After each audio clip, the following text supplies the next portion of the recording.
guys, welcome back to the channel. So I think like a month ago or so, we did a Q&A asking each other deep questions for marriage and questions that couples should ask to reconnect and things like that. And I think it was a good way for us, like I think it's good for all couples, but I also think it was a good way for you guys to get to know us. And so today we said that we might do a part 2 in that video, and so today we are doing the part 2 of that to kind of finish that up and do the exercise, but also as a way for you guys to get to know us more and ask more questions. So we have about 10 or 12 questions here, and like we did before, we've looked at the questions a little bit. Actually, we didn't even look at these that much, right. But we did look at them and kind of put down the ones we thought would be interesting to answer on camera, but like before, we didn't answer them for each other. So yeah, so the first one for this part is, if you could spend 24 hours doing anything together, what would it be and why? So like last time, we'll ask each other back and forth and both answer. Do you want to go first? You can go first. I need a second to think about this. Go for it. We forgot to choose again, just like the last video. Yeah. So, I said we forgot to choose again. I heard choose. Okay. So yeah, if I could spend 24 hours, it says doing anything together. So to me, family time is kind of always enjoyable. And pretty much if we're doing anything together, we can have fun. But I like the simple days where we go out, maybe go shopping, go to dinner, or relax together. And now that we have Anna, incorporate her, do something that is age friendly for her, and seeing her have fun is great too. So I would say like a simple Saturday, a simple Sunday where maybe we go shopping and then come home and relax, and where she has fun. And Anna loves going out, even though she's a baby and sometimes it's just maybe shopping or something. She just loves being out. She loves like observing the world, so it's fun to see her, especially as she's getting a little bit older and more observant. I think that it would be kind of similar, but like I have it like very structured in my head. Like I would want to do like wake up at 6 or 7 a.m., have like a nice like breakfast, where after that then we like, okay, let's go get ready. We probably go out for a movie. I really want to see what that's like, taking her to the movies when she's older. She's too young, but yeah, she's way too young. Like listen, we've all been to the movie theater with people with children who are not really the best audience, so I don't want to do that yet, but definitely when she's older, I want to see, give her that experience. And especially with the way movie theaters are now versus, the way it used to be. Like now they give you bring you specific bar food, or real food to your seats. You can get it yourself, but you can real food and not just junk food or snack food. So I definitely want to do that. And then after all that,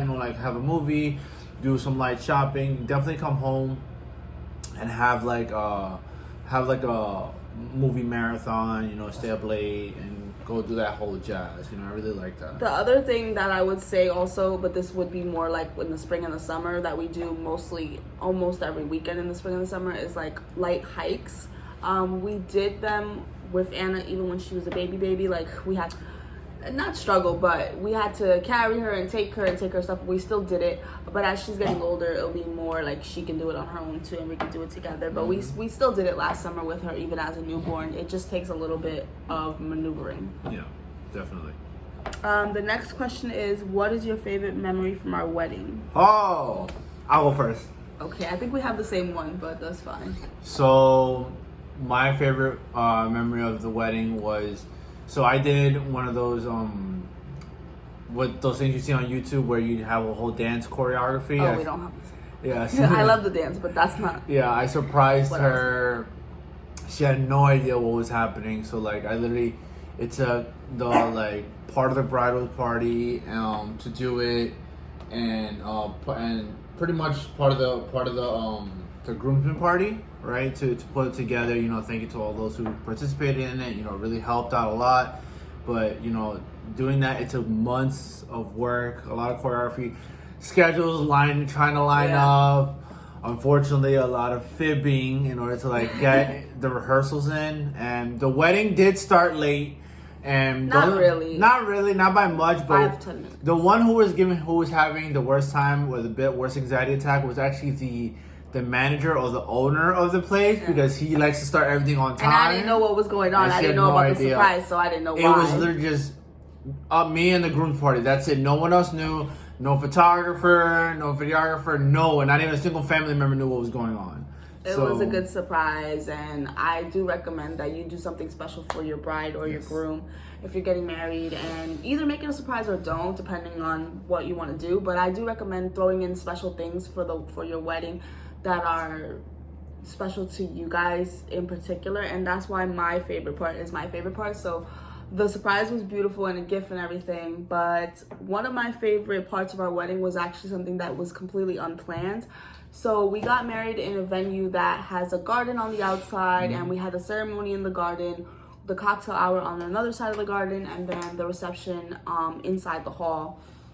But we had the ceremony and everything during the day, and so a lot of our pictures with our family and with us, like after the wedding and stuff, is outside in the garden during the day, and they're beautiful, and inside dancing and things like that. They're beautiful. It's just that the garden looks very different during the day than the night, and it's both beautiful. Like during the day, it's all the flowers and the sunset, and like we have beautiful pictures of that. But then at night, they decorate it with like lights and lanterns, and it's also beautiful, but in a different way. And during the night, we were on a reception, and I kept looking outside in the garden and looking how pretty it was, and then. It wasn't planned, but I asked our photographer if we could just go outside and do some night photos. And I loved it because, your wedding is fun, and it's for family and getting together and getting married, obviously. And, it's a party, but also it's the beginning of your marriage. Yeah. And you want to throw things into your wedding that's going to be just us and those intimate moments in all the crazy chaos of the day, because it is a tiring day.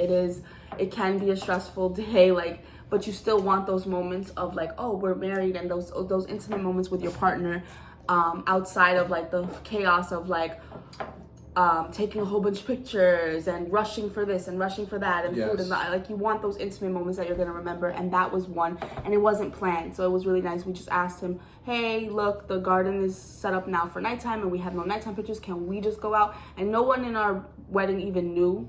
We kind of escaped for it wasn't long, 10-15 minutes. We just kind of... It felt like an hour.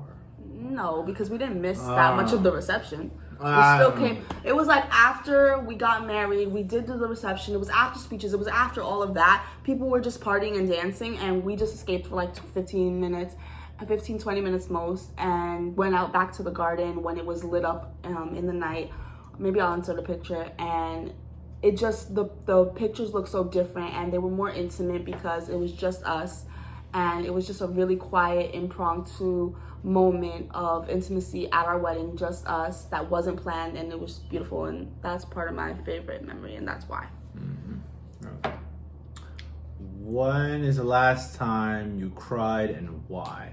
So, clarification, since I'm reading this for the first time. Cried, or tear jerker, tears falling? Whatever you want, I guess. It's your answer. Well, I went first on the last one, so you can go first on this one. 2 weeks ago when we were all sick, and I was stressed out, I was crying because my baby was sick, and then I was sick, and we all didn't feel good, and we had to take care of her, and it was just overwhelming type of crying, I guess. That's fair. That was a really that was a very stressful moment. It was a lot. We never expected to be the whole house to be that sick. Yeah, together. Yeah. I mean, you expect it, but it was a lot, especially on the first time. Yeah. Last time, I'm gonna say the last time I cried. I'm gonna say it could be happy cry too. It doesn't have to be. It was a sad one. Near Charlie's birthday. It was a couple days before. We were watching a movie. And then I just started rubbing his belly, and then I was like, "Oh my God, your birthday is gonna be up soon." I forgot you cried. And he's 6, and then all I have are memories of what people have told me. Charlie, with the exception of what she just told me recently. He's over here by the thing, and I'm not used to animals living past, at least from my knowledge, for dogs more than 10 years old. I'm not used to that. It was reaching that point where, I'm not used to having, a dog get close to double digits and, being still, I want to say, active. And Charlie isn't my first dog. Not that I won't, I've been through like a whole lifespan of a dog and the death of a dog, and it is sad. But Charlie is Sam's first dog and is our first dog together. So yeah, he is getting older, and it is emotional, especially because Charlie has been with us through a lot. He's been with us before we were married, our entire marriage, our entire infertility journey. In a lot of ways, he's been an emotional support. Pretty much, yeah. He's been there for a lot, And still is. He still is. He's not like he distances himself or like, okay, get away from me. No. He's super protective of Anna and everything like that. So, yeah.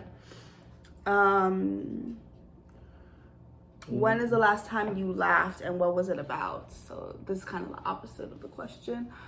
The last time I laughed, I thought of two. The last time was actually yesterday. Well, both of them were yesterday, but one was more like actually something that happened between us, and then one was just this random story.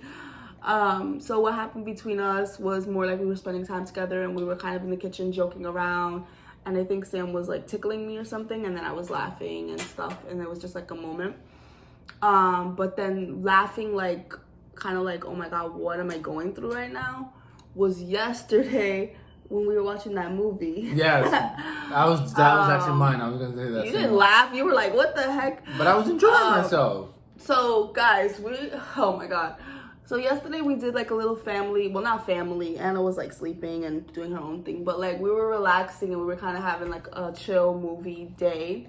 So we watched a couple movies, and we thought that this movie was gonna be really good. Not that this is like a review, but like, oh my god. My face says it all. Should we say the name? Yeah, why not? Okay.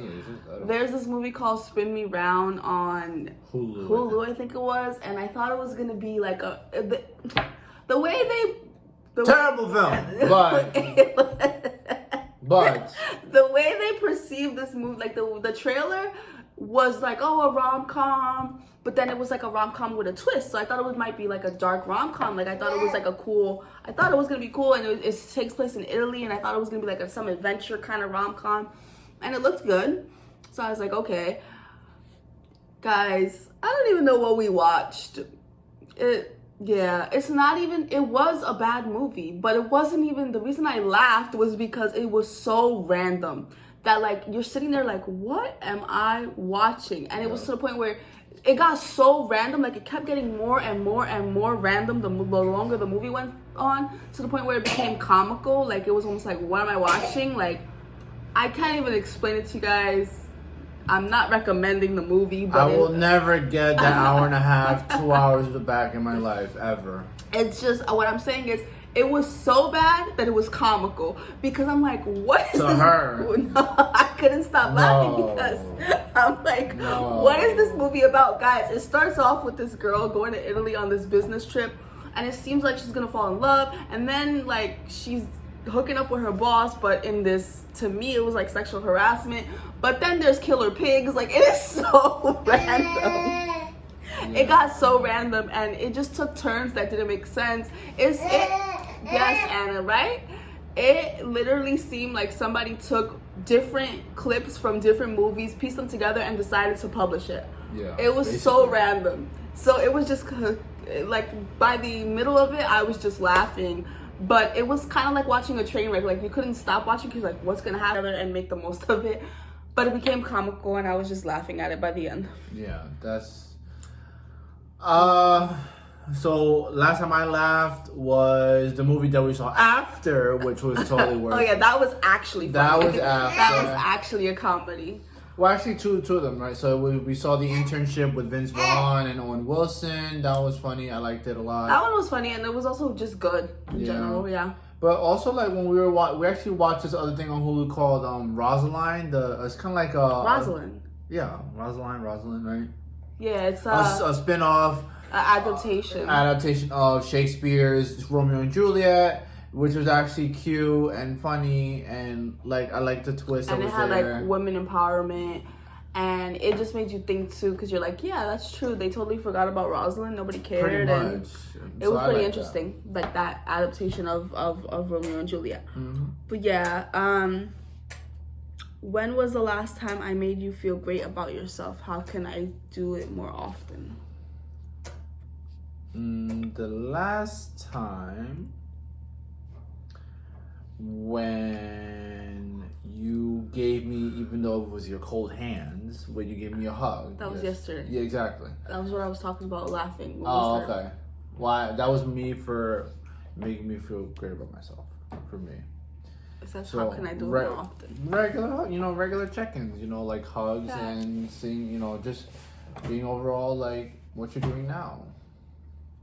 So I was gonna say the same thing. Like I think Sam saying that is like you choosing that is like not surprising, but kind of because physical touch is not your primary love language, but it's mine. And I was gonna say that too. Like yesterday, like joking around, being flirty, things like that. In that fun way too. Sometimes like we just had a fun weekend. After being sick and kind of being stressed out with that, it was just good to feel better again and just have like that relaxing weekend at home, watching movies, eating, having fun together, and kind of just being a little carefree and things like that. Yeah. So the next question is, Anna, you want to answer these questions too? Yeah. Okay. The next question is, if you could go back to when we first started dating, what advice would you give yourself or us as a couple, and why?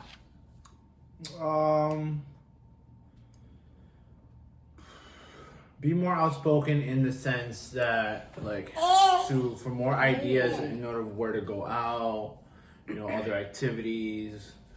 Never feel like always relying on the opinion of others. Like, try to be outspoken, just figure it out yourself. If that makes any sense. Mine is kind of similar. Which is like focus on you guys are okay, and don't worry so much about how other people think a relationship should go or be. Like, if it feels right for you and your relationship, and if you guys are genuinely happy and everything's okay, don't worry about what other people say a couple has to do or the way they have to do things. And that goes for life. That's not just in a relationship. Like, focus on what you need to do for you and not on what society or people say, like, you have to do things this way or that way. If you're an out-of-the-box person, you're an out-of-the-box person. What is one character trait you hope our child doesn't get from you, and why? So, one character trait I hope she doesn't get from me is the shyness. It took me a long time before I was able to really warm up to people more regularly, and even now as an adult, sometimes I don't necessarily approach people right away. So I hope she doesn't get that. I mean, being shy is also babies go through that. Almost every baby goes through that. Doesn't mean that they're actually gonna be shy. Right. So, she's not generally though. Sometimes she's quiet when she first meets people, but she warms up to them, and she's not overly shy or whatever generally. But who knows how she'll be. For me, one trait I hope she doesn't get from me is probably anxiety, because anxiety is genetic. So it's something that I would watch out for and know, and obviously I would know how to help her, but it's not something that it's something that we all hope as a family to break the cycle of. And like I said, it is genetic, but hopefully she is not as anxious of a person or struggles with actual anxiety, because there's a difference between you having anxiety about something, like I am nervous about something, and I have anxiety disorder. There's a difference.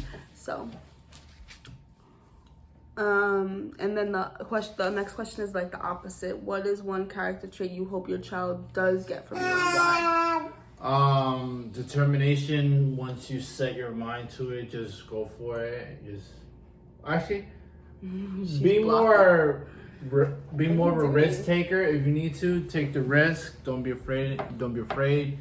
Just go for it. The worst that could happen is you get the door closed for a moment, but that doesn't mean the door will always stay closed for whatever the opportunity might be. I mean, I think she will be a risk taker because of how we are now and like as a couple and how we're raising her and how we're teaching her and like leading by example kind of thing. But the trait I hope she gets from me is not being easily influenced. Oh, yeah. So yeah, I never really fell into peer pressure. I've always you're playing the drums. I've always been my own person, even when other people were falling into peer pressure, like in high school or even college, or were doing things more because their friends or their siblings or whoever was doing it. And I've always kind of been my own person and kind of been unapologetic about that. Still am, and I hope that she gets that because I think that's a strong trait, and it allows you to not fall into things, and it allows you to, if you do make a mistake, your mistake is your mistake, and you made it because of you, not because you fell into somebody else's trap. So yeah. What is one activity or something you haven't done, always wanted to do together that we have not done yet? One activity. You can start this one. We gotta think about this. I don't know. Well, actually, we're gonna do it this summer. Actually, so we're gonna go theoretically ATV, or in Puerto Rico. Yeah, in Puerto Rico, or jet ski, or both. We'll see how it goes. Okay. So yeah, those were both activities that we both wanted to do. I think we've been saying we wanted to do this for so long, and then we were gonna do it last summer, and then I was pregnant, so we didn't do it, obviously. And we haven't done it. We just haven't done it. And then when we finally were planning it, I got pregnant. The one that we've been wanting to do, the type of date we've been wanting to do, is like a winery or a vineyard. Mm-hmm. And we haven't got to do it. And like I said, when we were gonna do it, then I got pregnant, obviously. But it's okay. But one day I would like to do like a date in a winery, a vineyard, or something like that. Let's see. Number 10. Do you remember the moment that you realized, or a moment that you realized you were falling in love with me? Yeah. The phone about something, and it was just like I just knew at that moment. It was just like we were just talking randomly on the phone. You don't remember like what the conversation was that led you to? No, I don't remember that part. It was what we were already doing as a couple together already. Mine, I think, was around the same timeline, like 3-4 months in. We had spent the day together, and then we went on the boat ride. Ah, yes. We went on like the cruise to nowhere in New York, and it was just a really intimate night. Yeah, Anna, you want to hear the story too? It was just a really intimate night, and it was just something about it that we had been together already, like I said, for like almost, I think, like 4 months. We were getting more serious, and I think like dates were becoming more romantic, and I don't know, it was just something about that night that all the moments kind of clicked together, and we both loved each other before we told each other, so it was months later that we actually said it, but like the question says realized, so that's what came to my mind. All right, guys, so yeah, like we said, we just wanted to do a part 2 to these questions and connect more, and also have you guys get to know us more in like the marriage content space. So that's it for tonight, but I'll see you guys next week, and hope you enjoyed the video. Like, share, subscribe, drop a comment, and if you have any feedback or you just want to say hello, let us know, because Anna always says hello. See you guys next week. Bye.